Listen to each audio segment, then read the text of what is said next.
Hi guys, ಇವತ್ತೇನು ಕೈಯಲ್ಲಿ ಏನಿಲ್ಲ ಅಂತ ಅನ್ಕೊಂತೀರಾ? ಬನ್ನಿ ತೋರಿಸ್ತೀನಿ. ಇವತ್ತು ಗಸಗಸೆ ಮಾಡೋಣ ಅಂತ ಗಸಗಸೆ ತೊಗೊಂಡಿದ್ದೀನಿ, ಮಿಲ್ಕ್ ತೊಗೊಂಡಿದ್ದೀನಿ, ಕೊಬ್ಬರಿ ತೊಗೊಂಡಿದ್ದೀನಿ, ಬೆಲ್ಲ ತೊಗೊಂಡಿದ್ದೀನಿ. ಬನ್ನಿ ಯಾವ ಥರ ಮಾಡೋ ಅಂತ ವಿಡಿಯೋದಲ್ಲಿ ತೋರಿಸ್ತೀನಿ.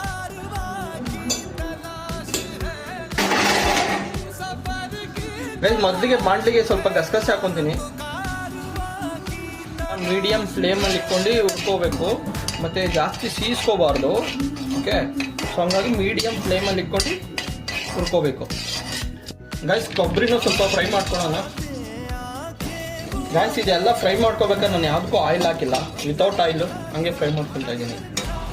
ಕೊಬ್ಬರಿನೂ ಅಷ್ಟೇ ಮೀಡಿಯಮ್ ಆಗಿ ಫ್ರೈ ಮಾಡ್ಕೋಬೇಕು, ಜಾಸ್ತಿ ಫ್ರೈ ಮಾಡ್ಕೋಬಾರ್ದು. ಗೈಸ್, ಕೊಬ್ಬರಿನ ನುಣ್ಣಗೆ ರುಬ್ಕೋಬೇಕು. ಸ್ವಲ್ಪನೇ ಹಾಕೊಂಡು ರುಬ್ಕೊಳ್ಳಿ.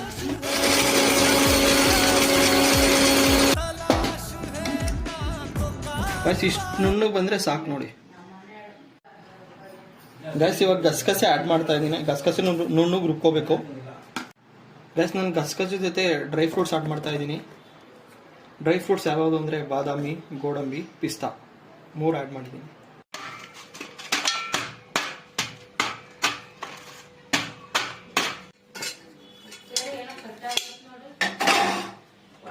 ಗೈಸ್, ಮೊದಲಿಗೆ ಗಸಗಸೆ ಮತ್ತು ಡ್ರೈ ಫ್ರೂಟ್ ಪೇಸ್ಟ್ ಮಾಡಿರೋದು ಹಾಕೊತಾ ಇದ್ದೀನಿ.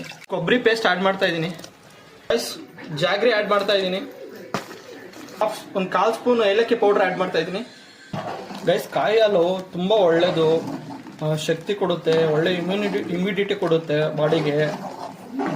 ಬೇಸಿಗೆ ಕಾಲದಲ್ಲಿ ಮಾಡ್ಕೊಂಡು ಕುಡಿದ್ರೆ ಒಳ್ಳೆಯದು.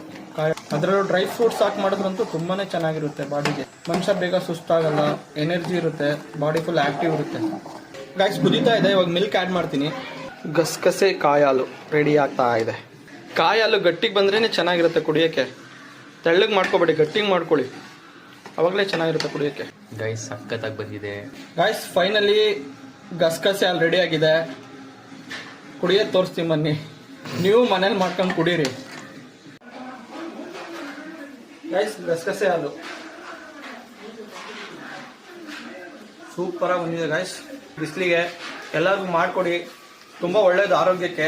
Thank you guys. ವಿಡಿಯೋ ಇಷ್ಟ ಆಗಿದ್ರೆ ಲೈಕ್ ಮಾಡಿ, ಸಬ್ಸ್ಕ್ರೈಬ್ ಮಾಡಿ, ಕಮೆಂಟ್ ಮಾಡಿ ಗೈಸ್.